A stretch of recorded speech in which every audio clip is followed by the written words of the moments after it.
Welcome to today's deep dive. Yeah, we are so glad you are here with us. So, imagine driving your car on a beautiful day. Like the sun is shining brightly through the windows. Right. But suddenly a thick fog rolls in. Oh no, that is actually super scary. Yeah, you can't see the cars ahead of you at all. Your heart starts to beat a little bit faster. Absolutely. Yeah. Exactly. And, well, English conversations can feel exactly like that fog. I totally agree with that. You know, you are talking to someone and everything is fine. But then they start speaking incredibly fast.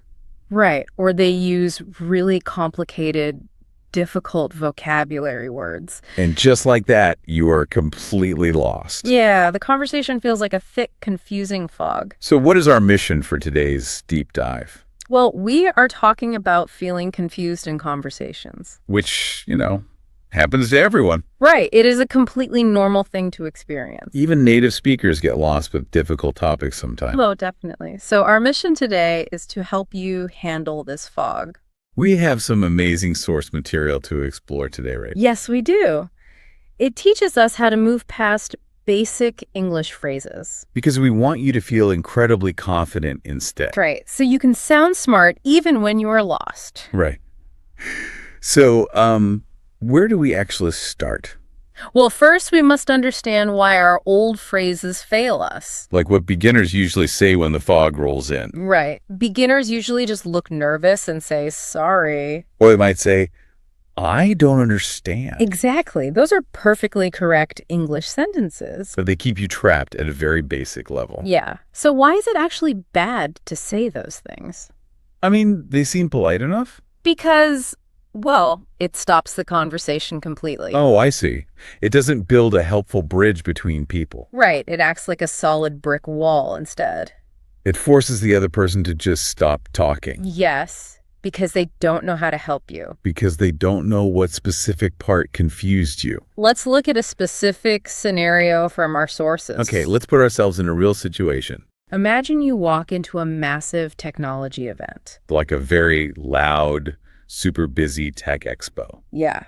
You walk up to a really crowded booth. And a friendly worker is holding a new virtual reality headset. You ask a simple question about the shiny gadget. But suddenly the worker starts talking incredibly fast. Right. They say the headset features haptic feedback. What does that even mean? And they say it features amazing spatial audio. Wow, those are extremely confusing words for anyone. They also promise you will experience total immersion. It is just way too much information at once. Yes, it is a perfect storm of conversation fog. My first instinct is to just say, repeat, please. Well, let's test that idea right now. Okay, let's see. Think about those difficult words from our story. Words like haptic feedback and spatial audio. If you ask the worker to repeat, what actually happens? Well, they will probably just say the exact same words again. Right? And they might say them a little bit louder. But hearing a confusing word louder doesn't actually help. Exactly. Volume doesn't change the difficult vocabulary. Because they repeat the exact words, you are still lost. Yeah, you need them to change their words entirely. We need to target the exact confusing part. Yes, we must be very specific with our questions. We need to point directly at the fog. Our source gives us our first smart phrase for this. Oh, what is the smart phrase? You say, could you clarify what you mean? Oh, like, could you clarify what you mean by haptic? That is the perfect way to use it in context. Let's talk about that word clarify for a moment. It is a very powerful tool for English learners. It has three simple parts, right? Yes. Clarify. Clarify. So the heavy stress is right at the start. Exactly. Clarify. And what does clarify actually mean? It means you just want a clear, simple explanation. So you aren't confused by everything they said. Right. You are only confused by one specific detail. That is the secret power of this word. You show the speaker that you are actively listening. In our VR headset story, haptic is the confusing word. So you ask them to clarify just that specific word. What does haptic actually mean in plain English? Our source explains it very simply for us. Okay, I'm ready. It just means the headset physically vibrates. Oh, it shakes so you can physically feel the game? Yeah, that is actually very simple to understand. The big word was just hiding a very simple idea. Asking to clarify revealed that simple idea perfectly. It completely removed the fog from that one specific word. But sometimes the entire sentence is just too fast. Yeah, sometimes you need to slow the whole car down. Our source has a second great phrase for this. I am ready for it. The phrase is, I'm not quite sure I follow. I'm not quite sure I follow. Notice how that phrase feels emotionally different. It really changes the entire feeling of the conversation. Let's explore that emotional difference a bit more. Well, saying I don't understand feels like a personal failure. Right. It hurts your confidence as an English learner. It makes you feel like your skills are just bad. It puts all the blame directly on your own shoulders. But saying I'm not quite sure I follow is different. How is it different? It removes the blame from the learner completely. Exactly. It means you are walking on the same path together. But the other person is just walking way too fast. You are walking together in the conversation. You just need them to slow down their steps. It doesn't mean your English is bad at all. It just means the information was moving too quickly. That is a huge relief for anyone learning a language. It really protects your confidence while you learn. Now, we must keep the conversation moving forward. We successfully stopped the confusing words. Right, and we smartly asked for clarification. But what exactly happens next? Well, we need to get the car moving again. We need phrases to get more useful details. Our source calls these new tools power phrases. Let's look at the third phrase today. Okay, it is, could you say that differently? Could you say that differently? Or you can also say, could you rephrase that? How does this solve the repeat please problem? Remember, asking someone to repeat just turns up the volume. Right, it doesn't change the actual words. But this new phrase forces them to change their vocabulary. It forces the speaker to use easier, simpler words. It forces them to explain it like a true friend. Let's look back at the Loud Tech Expo story. Okay. The worker talked about spatial audio. That sounds very technical and highly confusing. But when you ask them to say it differently, They will naturally choose much easier words for you. right, they will say it is simply 360-degree sound. They will explain that the sound is all around your head. And sound all around you is incredibly easy to understand. Because they changed their words, you understand perfectly. You cleared the fog by asking a very smart question.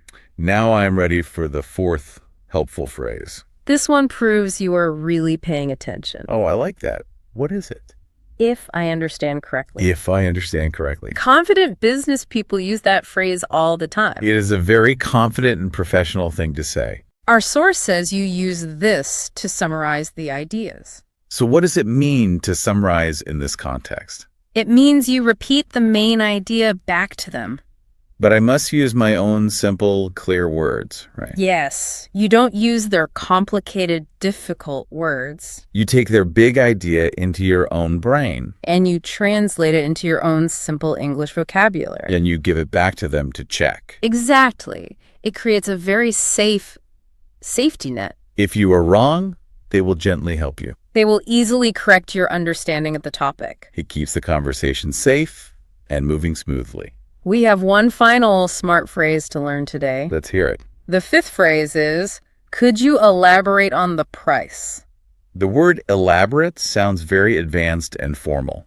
It is a beautiful professional word to use in conversation. Let's look at the pronunciation of it first. It has 4 syllables to remember, elab or 8. Elab or 8. The heavy stress is clearly on the second part. Exactly right. Elaborate. And what does elaborate mean? It means to give more details about a specific thing. It means you want the full, complete story. In our VR story, the worker mentioned the price, The base price of the shiny headset is $299. but the special controllers are sold separately. Asking to elaborate gave her those hidden details. Right.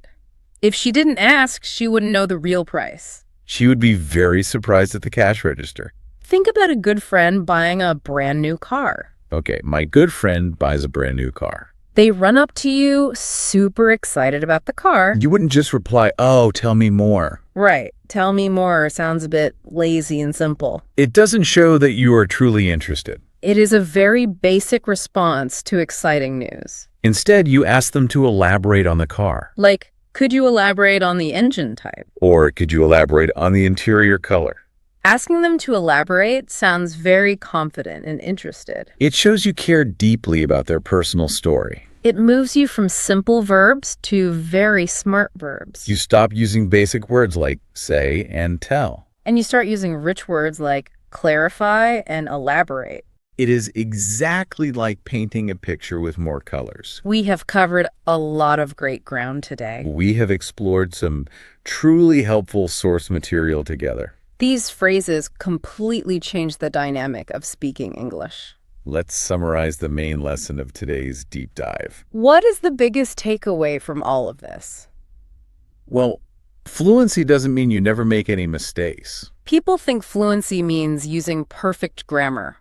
Always. They think fluency means knowing every single English word. But that is simply not true at all. True fluency means you can survive the confusing moments. It means you can keep the conversation moving forward. You can do this even when it is very hard. You build a bridge instead of a solid brick wall. You ask smart questions to clear the heavy fog. And you protect your own confidence while doing it. Keeping your confidence high is so incredibly important. But before we wrap up, there is one more big idea. Oh, what is the final thought for today? Our sources point to a really fascinating hidden benefit.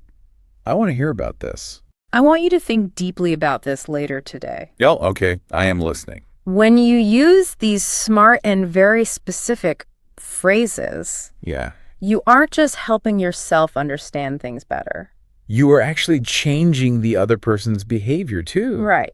You are actually training the native speaker. Wait, what does it mean to train the native speaker? You are teaching them how to be a better communicator. Wow, that completely flips the script on language learning. Like when you ask them to clarify those difficult words. They suddenly realize that their big words are confusing. Yes, they realize they need to adjust their own vocabulary. And when you ask them to say it differently, They practice explaining things simply and clearly to people. you are guiding them to speak better to you. You take control of the conversation's future direction. You aren't just a helpless student in the conversation anymore. You become an equal, powerful partner in the chat. You actively help clear the fog for both of you. And that clear weather is wonderful for everyone involved. Because communication is always a two-way street. If the native speaker is confusing, that is their mistake.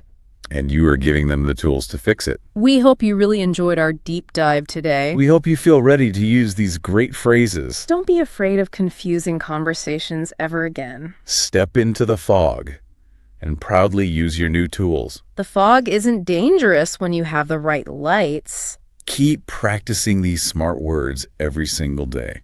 Stay very curious and keep asking those smart questions. Try using clarify or elaborate at least once tomorrow.